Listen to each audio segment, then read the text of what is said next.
a lot on the show. It's been coming up a lot about imposter syndrome. And what is imposter syndrome? You know, as I've explained, it is when you are someone who really, is pretty qualified, has their act together, more often than not is as good at or better than their colleagues at what they do. And yet they feel so insecure inside themselves. They feel like they're not qualified and they're about to be found out. There's this constant, at best, low-grade anxiety around, am I going to be found out? Can I really do this job? It can keep you from actually going for things that you want to go for. And when you are in a position that you want to be in, once you get there, assuming you get there, you're constantly thinking, oh no, I'm going to be found out as a total fraud. And you'd be surprised at how common it is. But I talk about that on the show. And especially I had an email that inspired me to do this podcast from a woman named Taylor, who says, look, I had a good childhood and I, got my education. I've always done well in school, got a master's degree. I'm good at what I do, but I just am, like she basically said, I'm held back from going for opportunities. Even when I try to force myself, I have these negative voices in my head. And, I like to call that the crazy roommate in your head. I got that term from an author who I love named Michael Singer. Must-read book. If you're a reader, or even if you're not, you can listen to it on Audible. It's called The Untethered Soul by Michael Singer. And he kind of coined that term about like really thinking about the thoughts that are in your head as that crazy roommate, because it's not really you saying those things inside your head. And most of us, I often go on what I like to call a thought cleanse, because most of us aren't even aware of the millions of negative and derogatory comments we're giving ourselves all day long in our heads. We're listening to it whether we're conscious of it or not. And it's going constantly for many of us, especially if you have imposter syndrome, but even if you're someone who lacks confidence in small or large ways. And so I like to, every once in a while, just get really conscious. Like today, I'm going to go on a thought cleanse, which means that for the day or for the next 24 hours, you're going to take real conscious awareness of what you're thinking all day long and pay attention and even write it down. You will be astounded at what we say to ourselves. That is the crazy roommate in our head. But who is that crazy roommate? Okay. First of all, it's not you. Your crazy roommate. Here's how you figure out who you truly are. Close your eyes, get quiet, and say hello to yourself. Just say hello in your own mind silently. Okay. The one that said hello is you, your personality.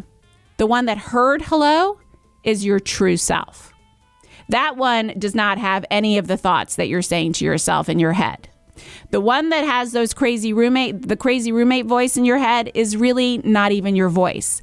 It is a conglomeration of all of the negative experiences and feedback that you've gotten throughout your entire childhood and into adulthood. Now, obviously, someone is going to have a much nastier, crazy roommate in their head if they had a horrible, abusive, childhood, right? And horrible things happen to them or major abandonments. But here's where it gets tricky, especially with imposter syndrome, is that people who have had amazing childhoods or very comfortable childhoods or have been given every opportunity and have accomplished a lot often are in the same boat. It wasn't that they were abused. It was that there was constant, subtle, or sometimes very overt criticism.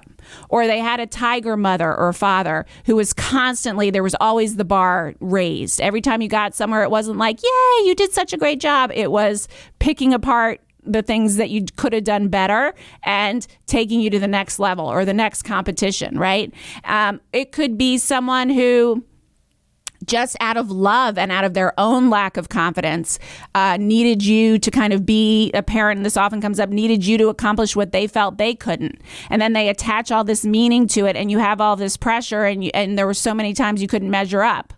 And this is where we get into having a narcissistic parent, okay? Because this gets really, really important. And I would say the majority of high-functioning people who are more or less fine in the world and haven't, had an abusive history or anything, or significant abusive history, had, probably, and have the syndrome, probably had a narcissistic parent. At least one. I had a narcissistic parent. And I can tell you that it gets really, really tricky because that crazy roommate in your head is basically the one that is constantly disapproving of yourself. And that's what you'll see when you write this all down. Oh, I'm such an idiot. Oh, I shouldn't have said that. Oh my gosh, I talked too much. I didn't talk enough. That was really stupid. Why am I such an idiot? I look so fat. These jeans make my butt look big. I wish I could have plastic surgery to suck out this whatever. Look at those wrinkles, right? We're constantly criticizing ourselves. Now, that voice is all those times, large and small, that you were criticized, measured up against, abandoned emotionally or literally in big or small ways. It is not you. That is why it's the crazy roommate. Now, let's get back to the narcissistic parent, because with the narcissistic parent, that is the loudest crazy roommate in your head. Okay. Now, here's why it's so silly, because most of us who feel like we have, who feel like we can never measure up or who have imposter syndrome are basically in a scarcity of approval mode.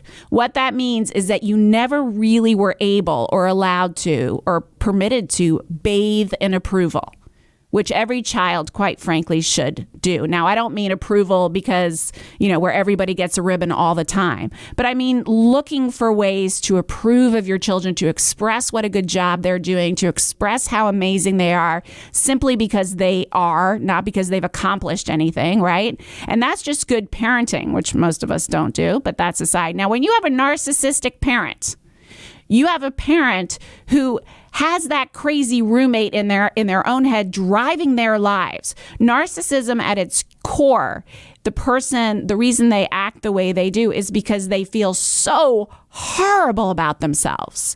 And the way that they cope with it is by doing the opposite, pretending, not having the opposite of imposter syndrome, because they're totally unconscious of it. They're just the imposter. So everything is perfect about them. They can't tolerate any negative feedback, and they feel so insecure about themselves because they have no approval of themselves, and they've never gotten approval from their key people growing up, that it is crazy for us to try to get the approval of someone who can't approve of themselves. If you can't approve of yourself, you're never going to be able to approve of anyone else, especially your child, who's kind of, whether we like it or not, a reflection of us in our own minds. So that's why approval gets so tricky. I want you, in addition to doing a thought cleanse, if you really want to change these aspects and increase your confidence, I want you to pay attention to how you give out and receive approval. And that is in the form of compliments, attaboys, appreciations. How often do you accept approval from others? Oh my gosh, that was such a great talk. Oh, I forgot to say blah, blah, blah, right? Where you kind of deflect it. Or you have not received a compliment from someone, right? Or you're just not open to approval, or you question the motives always of someone who's approving of you. And how often do you give approval? Because I guarantee you they are hand in hand. How much approval we receive is totally linked to how much approval we give, and vice versa. So if you really want to change your life, step one is learning all the ways to approve of yourself. This is one of the cores of self-worth.